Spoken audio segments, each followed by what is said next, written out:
തിരക്കിട്ട് നമ്മുടെ ജീവിതത്തിൽ ഓട്ടത്തിനിടയ്ക്ക് പലപ്പോഴും നമ്മൾ മറന്നു പോകുന്നൊരു കാര്യമുണ്ട്, ഒരു മീ ടൈം. ഈ മീ ടൈം എന്ന് പറയുന്നത് നമ്മൾക്ക് വേണ്ടി കൊടുക്കുന്നൊരു സമയമാണ്.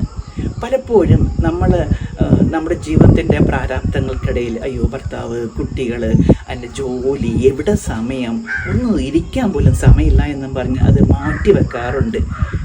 ദിവസം ഒരു കുറച്ച് സമയമാണെങ്കിലും ഒന്ന് തനിച്ചിരിക്കാൻ ഒക്കെ, അല്ലെങ്കിൽ നമുക്ക് ഇഷ്ടമല്ല ഗുഡ് ഫീലിംഗ് തരുന്ന എന്ത് ആക്ടിവിറ്റീസ്, പാട്ടാകാം, എന്തെങ്കിലും വായനയാവാം, whatever it is, good feeling തരുന്ന എന്ത് ആക്ടിവിറ്റീസ് നമുക്ക് വേണ്ടി ചെയ്യുക. അത് നമുക്കൊന്ന് മൈൻഡിനെ റിലാക്സ് ചെയ്യാനും അതുപോലെ നമുക്കൊരു ഉൾക്കാഴ്ച കിട്ടാനും നമ്മളുടെ ബാക്കിയുള്ള നമ്മുടെ റെസ്പോൺസിബിലിറ്റി ചെയ്യാനായിട്ട് നമ്മളെ കൂടുതൽ ഊർജ്ജവൽക്കരിക്കുകയും ചെയ്യുന്ന ഒരു വലിയ കാര്യമാണ്. സമയം കിട്ടുമ്പോൾ നമുക്കൊരു യാത്രയും പോവാം, നല്ല സീനിക് ബ്യൂട്ടിയുള്ളൊരു സ്ഥലത്ത് യാത്ര പോവാം, ഹിൽ സ്റ്റേഷൻസ് ആവാം, ബീച്ചാവാം, എവിടെയും.